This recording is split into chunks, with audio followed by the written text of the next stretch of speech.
Kita masih bersama Profesor Madya Dr. Hamidin Abdul Hamid, penganalisis politik, dan juga di ujung sana Dr. Nur Sulastri Yuni Ahmad, dan saya terus bersama rakan kami Kamaruddin Harun. Mungkin Dr. Hamidin, kita pun melihat antara perkara asas yang pertama dalam para pertama Datuk Seri Presiden mengatakan tentang perubahan lanskap politik dan juga demografi hari ini yang berbeza, sama ada mengikut umurnya, mengikut pendidikannya, mengikut ekonominya, dan juga melihat pengundi baru yang sudah kita perbincangkan pada awal tadi. Jadi sekali lagi dan agak detail pada amanat tadi. Mungkin Dr. Midin saya rasa itu yang saya katakan tadi. Dalam kita melihat ucap tama yang diberikan, amanat diberikan oleh Presiden ni, dalam konteks bagaimana perjuangan UMNO hendak diletakkan, dalam suasana bagaimana kita kata orang UMNO harus beroperasi, dalam keadaan bagaimana yang harus didepani oleh mereka, baik di peringkat pimpinan di peringkat atasan maupun mereka di peringkat bawahan.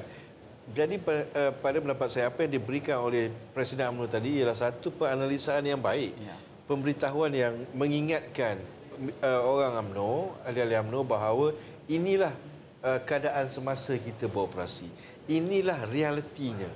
Okey, ini yang kita katakan tadi bahawa transformasinya harus dilihat dalam konteks ini. Bahawa jika sebelum ini cara gerak kerja kita tidak mendepati dengan realiti ini, mungkin cara kerja kita, pendekatan kerja kita, budaya kerja kita tidak mendepati dengan realiti demografi penduduk Malaysia, ini harus ditransformkan. Dan apabila kita bercakap tadi juga, Datuk Seri Najib juga menyusul dengan bukan sahaja dalam konteks demografinya yang telah berubah, tapi yang lebih penting ekspektasi telah berubah. Okey, maknanya profil bukan saja pengundi, masyarakat juga berubah.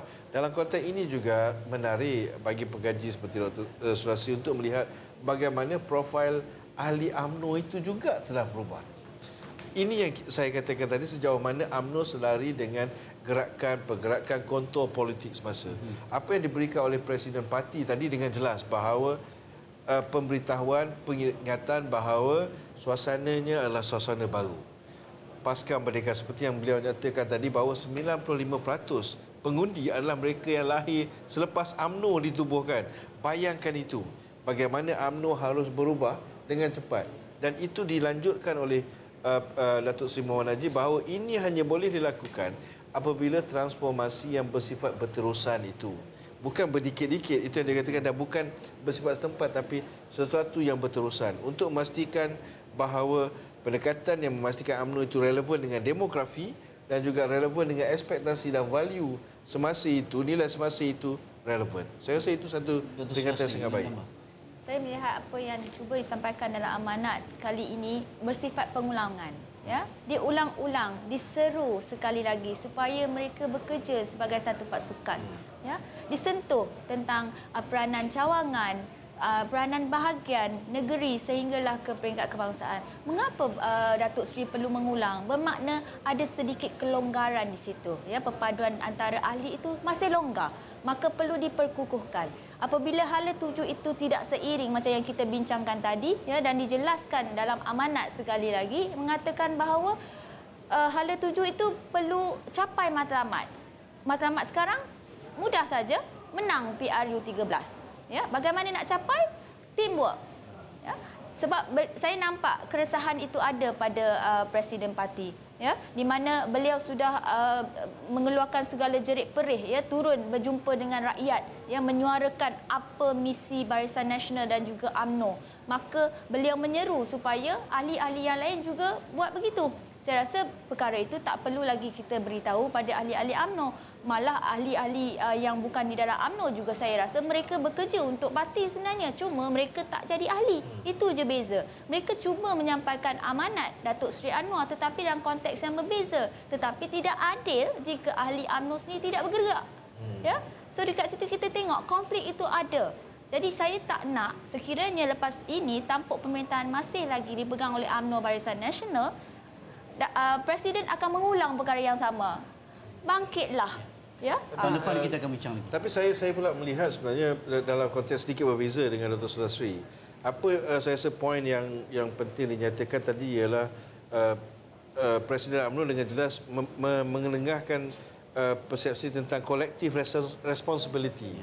Itu saya rasa amat menarik bahawa secara tidak langsung dia memberitahu bahawa tanggungjawab untuk memastikan UMNO menang dalam pilihan raya ke-13, tanggungjawab untuk UMNO kesinambungan UMNO sebagai sebuah parti siasah terbesar orang Melayu di Malaysia untuk mengharungi masa akan datang bukan sahaja terletak kepada pemimpin.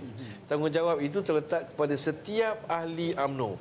Kemenangan contohnya bukan sahaja mengatakan jika jentera politik dah bekerja, ahli tak perlu bekerja. Jika ketua bahagian cawangan dah bekerja, ahli di bawah tak perlu bekerja.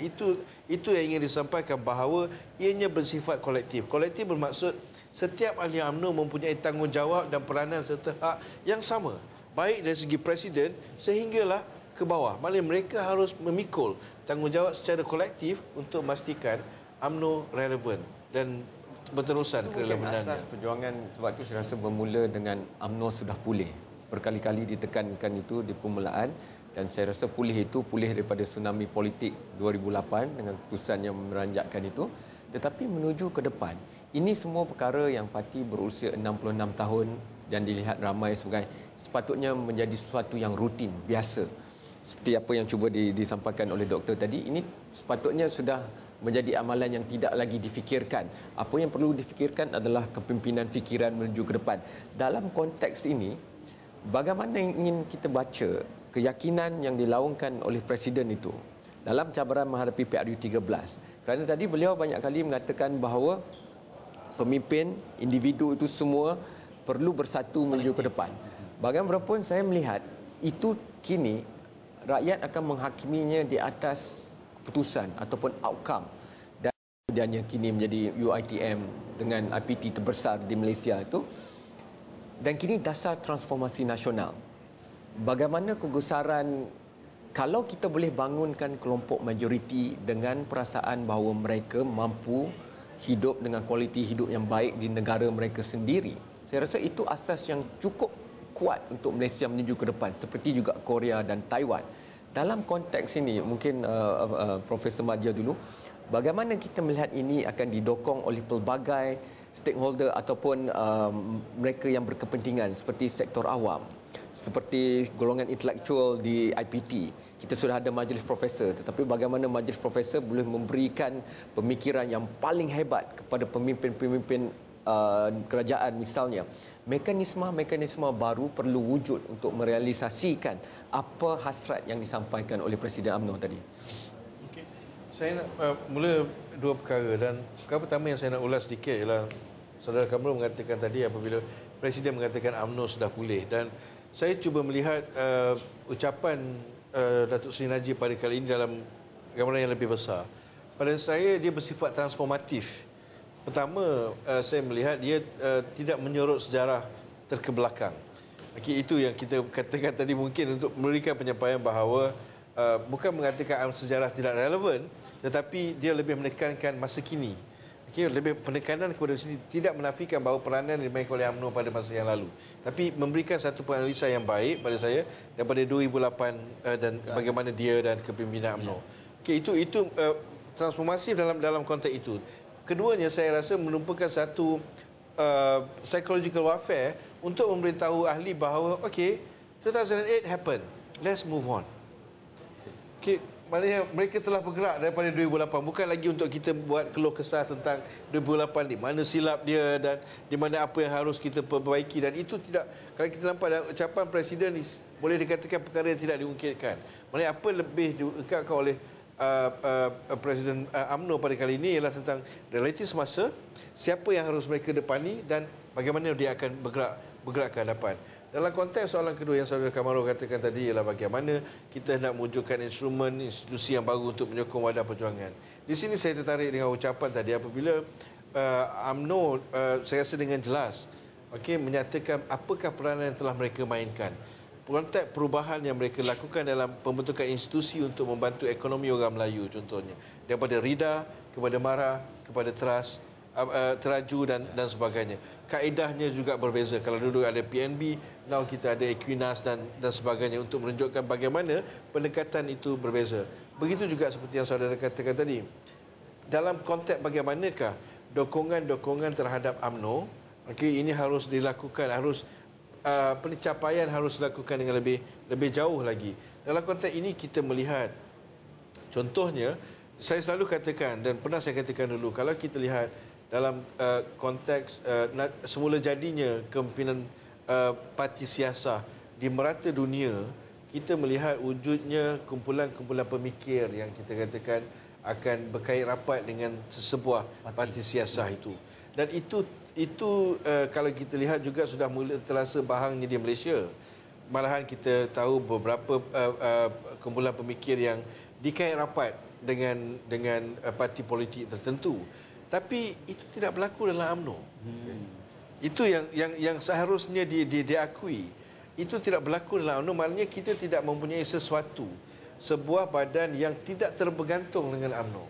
Tetapi kita katakan tadi mempunyai kolektif values, pendirian yang serupa yang menyokong pendapatan dengan UMNO. Perkara ini harus dilihat oleh UMNO sejauh mana mereka memerlukan institusi, mekanisme baru untuk memastikan kelangsungan intelektual itu berlaku di antara UMNO sebagai sebuah parti, kepimpinan UMNO dan juga kumpulan-kumpulan intelektual yang akan memberikan pada saya satu nafas baru jika kita lihat dalam konteks perjuangan UMNO. Apa yang berlaku dalam konteks pencanaian idea dalam UMNO ini, kita melihat bahawa dia lebih bersifat individual. Maknanya dalam konteks itu juga menunjukkan kekuatan UMNO. Maknanya mereka mempunyai satu dasar yang terbuka untuk di-engage with everybody. Itu kekuatan. Tapi sejauh mana itu relevan pada masa akan datang, satu persoalan yang menariklah untuk kita lihat.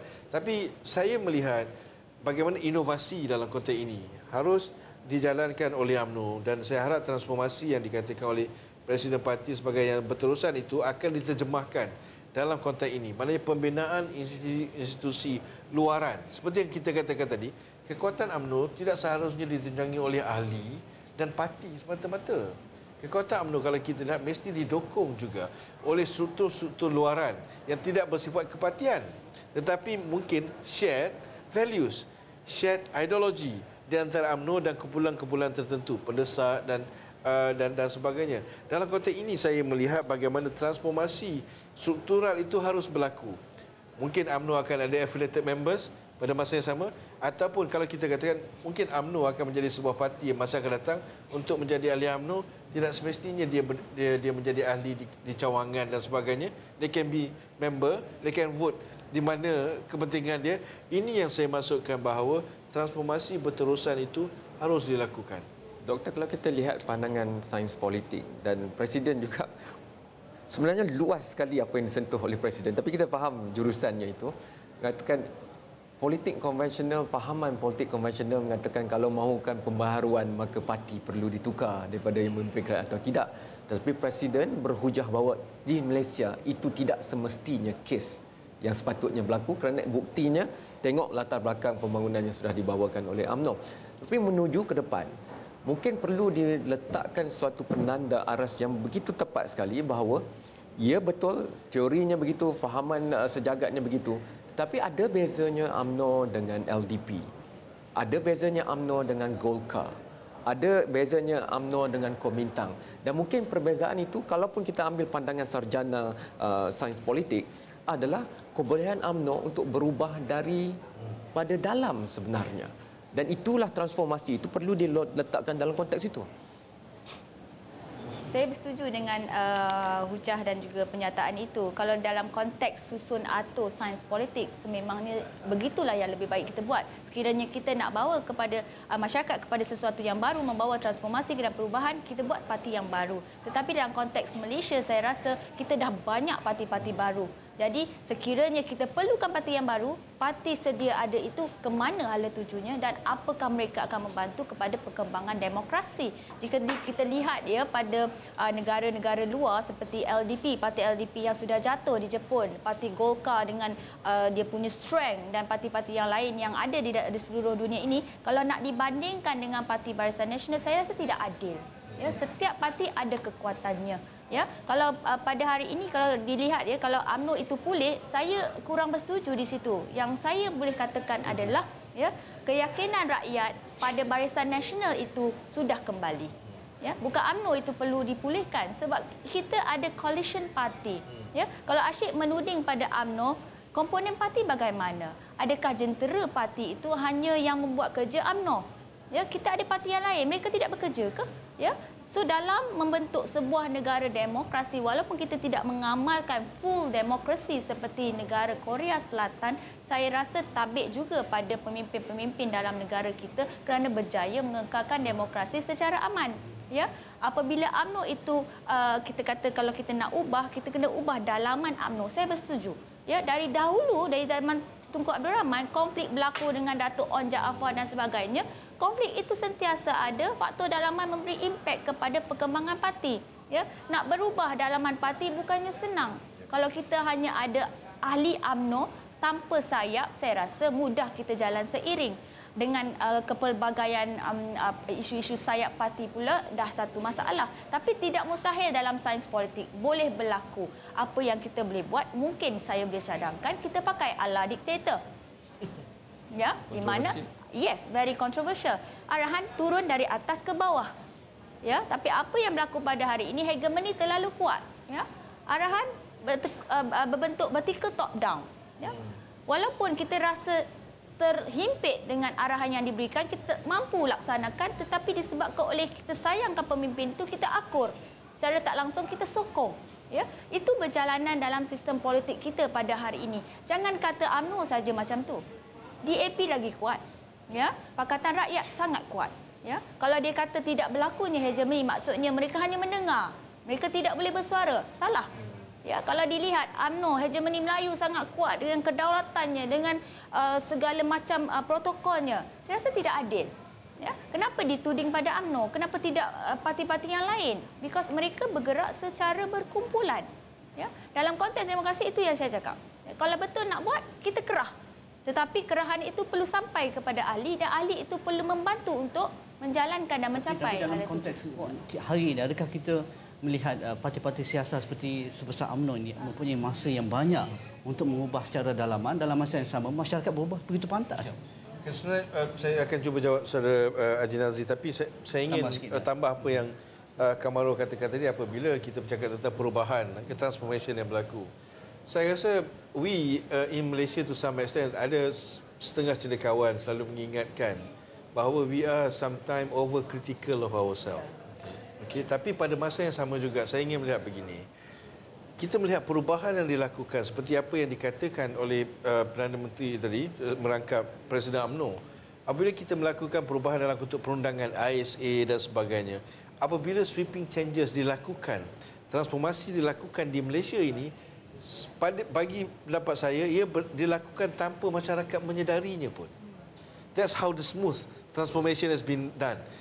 Dan kalau kita lihat transformasi yang benar-benar dirasai oleh masyarakat ialah apabila kita menggunakan DAB selepas peristiwa berdarah 13 Mei 1969. And we learn from that history. Kita belajar daripada sejarah itu. Semenjak itu bagaimana saya rasa kepekaan kepimpinan dan pemimpin memastikan bahawa transisi perubahan itu selalunya berada dalam sangat yang kita kata smooth transition.